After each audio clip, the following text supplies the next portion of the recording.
The state of Pennsylvania, where we film this program, has since its founding been wrestling with the best way to treat prisoners so that wrongdoing is punished, but that for the repentant and reformed, there's a way back. Back to family and community and a productive, purposeful life. On today's State of Independence, you'll meet a businessman from beautiful Huntington County, Pennsylvania, who is on a mission to do just that, to find their way home after a prison sentence. I'm going to ask him why he cares and why the approach he's taking can work. But most importantly, I want to know what you and I can do to help. In a moment, you'll meet Joe Harford. Stay with us.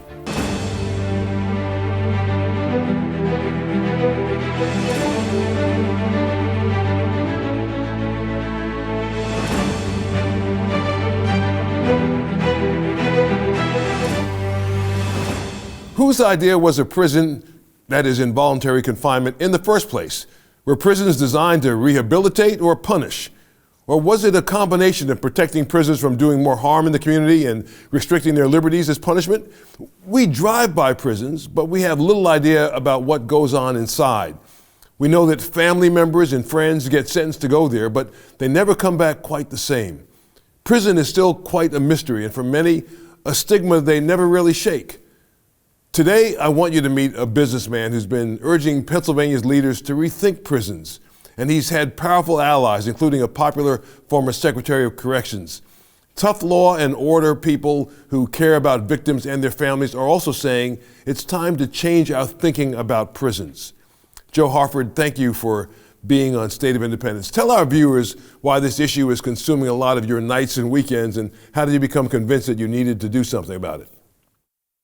Well, first of all, Joe, thanks for having me on the program. I appreciate it. It's simple for me. We've got 2 million people that are currently incarcerated in the United States today. Those are 2 million people that are broken from their families, their communities. They are individuals that have great minds and great work ethic. They just simply made mistakes. And I feel badly because they're not part of the workforce anymore. They're not able to contribute to their family and their community and take care of themselves and their families. So for me, it's really about how do we maximize the human capital that's been taken out of the workplace?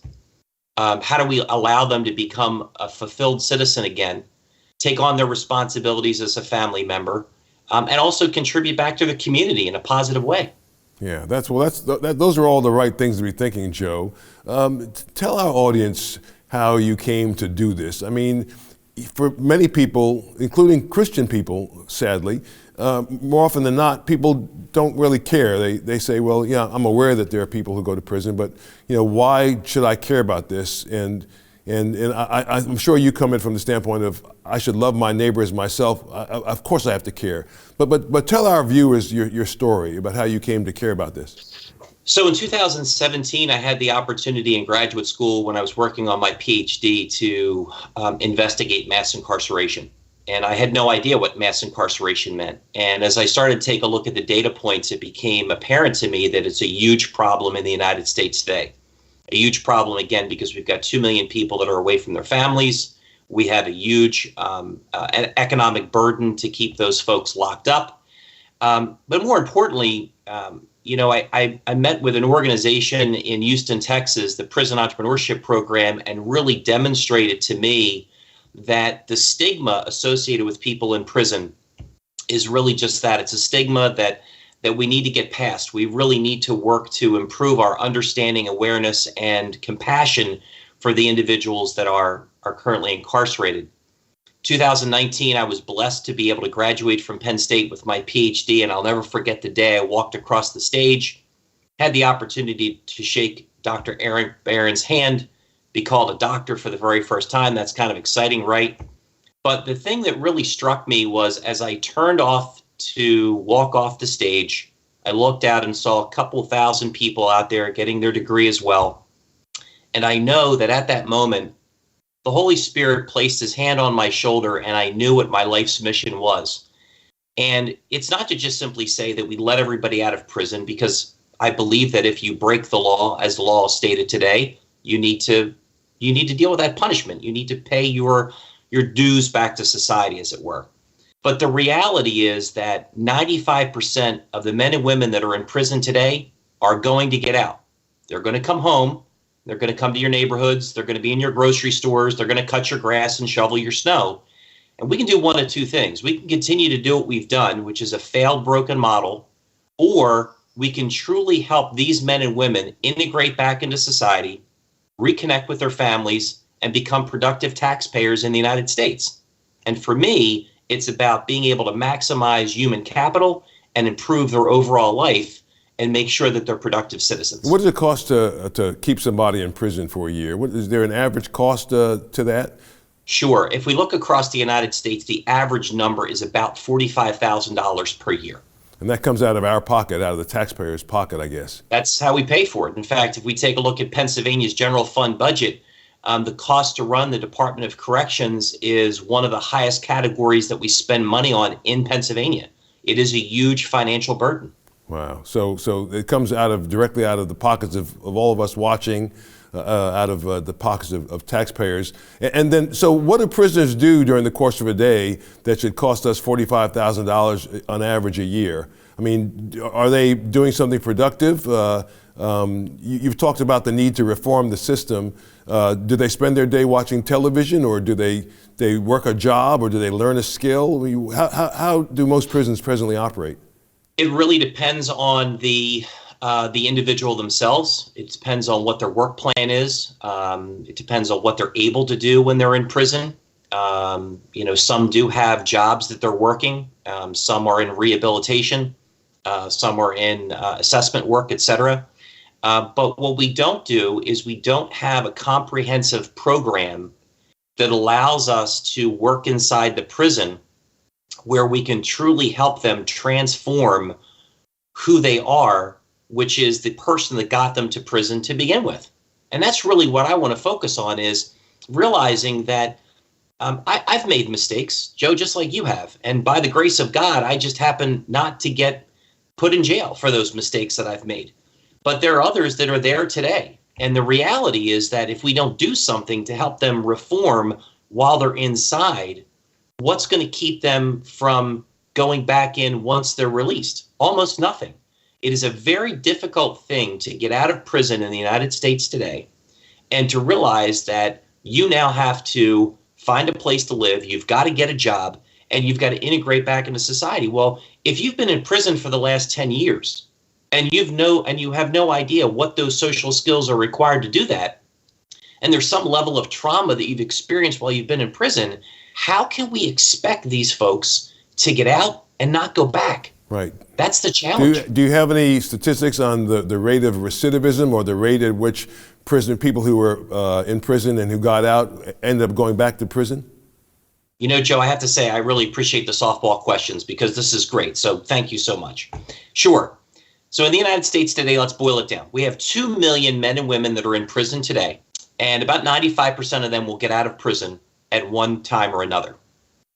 This year, we'll release about 700,000 out of the prison system in the United States. 700,000, okay. And in 3 years from now, about 60% of that number, 425,000, will be back in prison again. Wow. At an annualized cost of about $45,000 per person. Wow. I'm not great at math. You take out a calculator and add up all the zeros. It's a lot, right? It's a big number. So when we think about what we can do, we may never reduce recidivism to zero. It's most likely not going to happen. But we can do a whole heck of a lot better than 63%, Joe. Yeah. A lot better. Yeah, I agree. How do we change it? How do we change the mindset? I mean, there's a stigma. Certainly when people come out of prison, then there's somebody who just got released from jail or from prison, and folks don't want them around. They don't want them in their neighborhood. They don't want them. I'm sure there are churches that don't want them in their church. We had people who had been incarcerated who were members of our church and are members of the church that I pastored for years, and we love them. Nobody has a sign around their neck saying I went to prison or I spent time in prison. We just love people because they're God's children, and they come through the doors to be loved. But how do we change the stigma? how do we make it, especially so that Christian people are more accepting of folks who have for one reason or the other had to do time? Well, the first way that you do that is you continue to work with the legislature and the policymakers to take a look at how do we reform the system itself. The stakeholders that are involved are those policymakers, those people that are in the private sector, church organizations, philanthropic organizations. And one of the ways that you can really change the hearts and minds of the people that are the naysayers is to actually get them involved and take them into prison. And that may sound like a really crazy thing, but I can tell you, my wife, Karen, who I love a great deal, I often tease her that, she doesn't have a great deal of compassion. And I had the opportunity to take her to Texas and let her participate in the business plan competition inside a prison and then graduation from the program. And I will tell you that her heart and her life was changed. She is committed to the program as I am and believes in prison ministry. And although we will never change everyone's mind, there will always be that neighbor that shrugs their shoulders. There will always be that person in the grocery store that winces away from someone. The fact of the matter is, the way that we change people's minds is we get started and we do the work. And that's what we have to do. We have to do the work and prove that there are models out there that will help people transform their lives, integrate back into their families, and become productive taxpayers. I happen to like taxpayers, Joe. I really want them to go from a $45,000 a year bill to a $45,000 a year job. Yeah, I agree. That's a great outcome for folks who have been incarcerated to come out and to be successful in their life afterwards, starting back over. Are there different paths, Joe? There are different categories of prisoners, of course. We have, simply put, you would have people who are classified as violent offenders, people who committed violent acts. Maybe they robbed a store or bank with a weapon, or maybe they've used a weapon to harm somebody else. And then there are the non-violent offenders, people who may have committed some kind of a crime. Maybe they stole money, embezzled money. They did something that that certainly was not legal or right, but they haven't physically harmed anybody. Is there a separation or a difference in terms of how those two categories of prisoners are treated, and then as well on their reintegration into society? What we have to do is we have to really take a look at how we assess the individual. We have to accept the fact that, unfortunately, we do have a significant population of individuals that are incarcerated because of mental health issues. And mental health is a huge problem in the incarcerated population today. So we've got to take that into account. And yes, there is a different approach to when you start talking about personal transformation. Transformation for one individual that may be involved in white collar crime compared to transformation of someone who is a violent offender. But regardless, it is about personal transformation. It's about the individual being able to recognize that he or she was at fault for whatever reason, that they have the ability to forgive themselves, to look for forgiveness from their victims, to be responsible for restitution, and to really take an active role in being able to get out of this quagmire called recidivism and truly do something that's going to reform their life. And realizing that, Joe, this isn't a checkbox. We don't check a box and say, well, you're saved and everything's going to be great. This is an ongoing journey in life that people will have to deal with. We have addictive behaviors. And so we really have to accept the fact that this is a social challenge, a social dilemma for that matter, that is going to take active roles and participation inside prison, in wraparound services outside of prison, and then long-term, how employers are supporting the population, how their neighborhood, their community, their church is supporting the population. And I believe that this is a time to get started and to truly take a look at being able to overcome this challenge. So tell me the role of the family. For many families, there's that stigma may be more than they think they can bear. They have a loved one, a child, a spouse, a parent who has committed a crime and goes through the process in the system and is found guilty and then goes away to prison.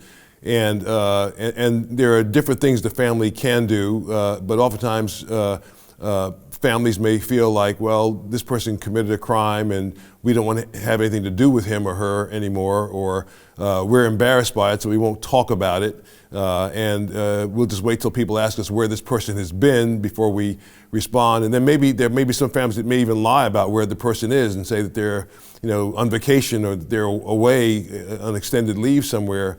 What is the proper? How can families be supportive of their loved ones who are, for what reason or the other, are incarcerated? What can they do to support them and to love them and to help them get back on their feet? Well, to begin with, Joe, unfortunately, there are some cases where the individuals that are involved in community reentry should not go home. And that may sound really harsh, but the reality is that in many cases, their troubles began at home. And going back there is only going to get them in the revolving door of recidivism. For those cases where they're able to come home, there are a number of resources and support groups that help the family prepare for the reentrant to come home. And it's a very difficult challenge to go from an environment where your life is controlled 24/7, 365, when you eat, when you go to yard, when you use the restroom, when you shower, etc., to now getting out of prison and being told, go find a place to live, get a job in a certain period of time, set up your first meeting with your parole officer, and start to live your life. Good luck. That's a challenge. That's really hard for folks. It's even harder because the family obviously has an emotional investment in this person. And so the resources that are out there that are provided at the state and the county level are incredible resources. Yeah, I guess I'm talking counseling. I'm talking as if everybody who's in prison comes from a strong family where there's love and support. Obviously, there are a number of people, maybe even the majority of prisoners may come from families that are dysfunctional, where there isn't love, where there isn't support, where, like you said, their problems began in the environment where they grew up. Do you find, is there a larger percentage of dysfunction in the families of people in prison? Do you find? I mean, tell me that. There's the significant population of men and women that are coming out of prison today came from some traumatic environment. It could be a single parent household. It could be involved with drugs and alcohol, sexual abuse, you name it. It creates at a very young age many challenges. Now there are other individuals that they grew up in a really great Christian household, and unfortunately they went down the wrong path by choice, either because of an experience in college or what have you, and they made a mistake and they got caught and now they're in jail. But what we find is that the vast majority of those individuals in prison today have come from some brokenness in their family background. Wow, that is a real challenge, to help people get back on their feet. Well, we're going to let Joe catch his breath. When we come back, I want to get even more practical. While he's he's working on reforms, how can we love the families of those who are confined to a prison cell, and what do they need? How can we help? Let's talk about all that when we come right back. Stay with us. You're watching Joe Watkins' State of Independence on Lighthouse TV. Positively different. Share your comments about today's program in the comment box at joewatkins.org. Well, Scripture is pretty clear about how we're to treat those in prison and how we're to care for those who've been wronged. Some of you have been thinking for quite some time about whether you should join a prison ministry or volunteer or write a check. But where do you start? If you've decided that it's time for you to get involved in prison reform, like Joe, what is step one? Joe, what is step one? Step one is, if you're really interested and you want to participate, there are a number of programs around Pennsylvania to get involved in. I'll just simply say that from my perspective, my wife and I are always looking for volunteers. We're looking to raise money because we believe that it's going to be the private sector through action and philanthropy that's going to solve this social dilemma. We're not expecting to tap the state government or the federal government to do it. We believe it's going to be the private sector. So being able to bring those individuals together, raise that money, utilize those resources, and get these programs started in our state prisons, that's where we want to start. And if somebody said today, watching the show, I sure would like to support Joe Harford and his wife and what they're doing in their prison ministry, how would they do that? How would they go about doing that? The best way for them to do that today is just contact me directly, either through email. They can contact me through LinkedIn and my LinkedIn profile, and be happy to have a conversation about what is this prison ministry, why are we doing it, how can they participate, how can they volunteer, et cetera, and really help them to understand the full story of what it is we're trying to accomplish here in Pennsylvania. When a prisoner comes from a really a family that has big challenges, how do you support the family upon that prisoner's reentry, even if you know that the prisoner shouldn't be going back to that family? How do you do that? The first thing you have to do is you really need to be able to sit down with the family and understand where they're coming from. What are their feelings? What are their fears? What are their concerns about the individual coming home? Because often what we do is we focus only on the reentrant, but we forget that the family has some serious investment in this person coming home. They may have fear. They have anxiety and concern. And we've got to sit down and talk about a home plan and what's going to be involved in that home plan. Who's going to be responsible to get the person to job interviews? Who's going to be responsible to help to make sure that they get to their parole meetings? Who's going to be responsible to help them get back their driver's license, et cetera? There are a myriad of things that individuals have to be able to do that are the mechanics of what we call reentry. And so making sure that the families understand the resources that are available, what are their roles and responsibilities, et cetera, and then how do they create an environment that's going to be safe, it's going to be filled with trust and compassion and understanding, and realizing that this is a transition not only for the reentrant, but this is a transition for the family. And in many cases, it's very difficult, if not impossible, for the family to participate because they're just not emotionally prepared. Now, is there also an economic side to this, Joe? I mean, I don't know what the statistics say, but I would guess that a large percentage of people who are incarcerated come from poorer homes, or is that not true? Oh, no, the vast majority of individuals that are released from prison today are from very poor homes. In fact, the vast majority of men that are released here in Pennsylvania are African-American men under the age of 25. And so we have a serious problem in regard to how are we going to support them. In many cases, they may not have completed a high school education. They do not have any real work skills, life skills, et cetera. And so it's a huge challenge. And that's why we talk about prison ministry starting inside the prison for some period of time. There is then a transition or a wraparound element upon release, and there's ongoing life coaching as we continue the journey to get these individuals integrated back into either a job. Believe it or not, in some cases, they start their own businesses because there's a lot of really great entrepreneurs in prison. And so being able to support that network and getting them across the goal line is part of the program. It really is very involved from inside the prison all the way throughout transition and coming home. Is there a literacy issue as well? I mean, you mentioned the point that how young these prisoners are, and that the profile shows that many of them come from poor homes, or in very poor homes. Do you find that many of them can't read or write, and maybe that's part of the reason why they ended up there in the first place? Unfortunately, it is.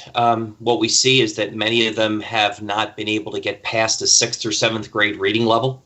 There is some work, some support that goes on in the state system today, but most certainly not enough to be able to overcome the trauma that they experienced on their way into prison.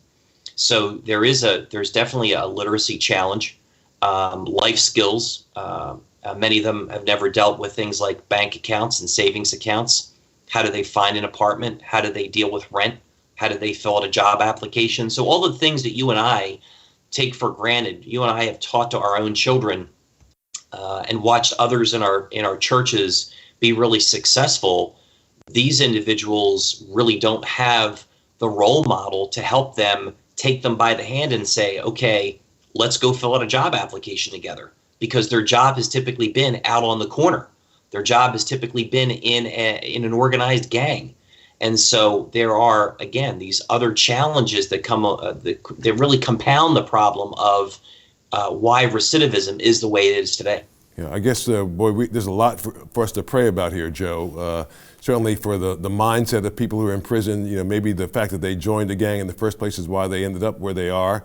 And then certainly when they get out, if they want to have a shot to stay out and to become productive members of society, they need our prayers to be able to stand strong and to gain the skill set that they need to gain in order to be able to become contributing members of society. That's a tall order, don't you think? Well, it is a tall order, but it's we're talking about human beings, Joe. Yeah. And we're talking about the fact that I've never been a victim of a crime. I'm very fortunate. I believe in second chances. And I think that now is the time when we really have to take a look at this social dilemma, and we have to do something about it. We really do. If we don't, we're going to continue to get the same results that we've had over and over again. 2 million people will be in prison, 700,000 will get out, 420,000 will be back in 3 years, and over and over and over. The cycle will just continue. Not only do the individuals that are inside prison, policymakers and business makers, need prayer, but they need to know that people care about them. It is amazing to me when I've gone into prison and I've met with men and women, and just simply sitting down with them across from a table and drinking a cup of coffee and showing genuine care for someone, how it changes their attitude. And I've said this to people before and they laugh at me. I don't think we're going to sit around a campfire, hold hands and sing Kumbaya and solve the problem. The fact of the matter is, it's going to take time, money, resources, policy, and prayer. And as far as I'm concerned, Joe, there's no better time than now, and there's no better people than you and me. Amen, brother. Amen. Joe, I love your attitude. I love your heart. I love the fact that you care about people like you care about yourself. That's what the Bible calls us to do, to love our neighbor as we love ourselves. And it's just wonderful what you're doing. So God be with you as you continue this good work. Well, that's all the time we have for this week's program. Maybe you're watching this program from inside a prison cell. Maybe you are free but locked inside a prison of fear and anxiety. Maybe you're wondering what the next step is in your life's mission. Whatever it is, be ready to say yes to whatever God has for you. When you feel the leading of the Holy Spirit, hopefully you'll say, yes, here am I, Lord, send me. I know from personal experience that He'll give you the strength to do it. This program, State of Independence, is here to equip you to follow that ancient command to love the Lord your God with all your heart, soul, mind, and strength, and your neighbor as you love yourself. And all of that's impossible without a personal relationship with Him, with Jesus.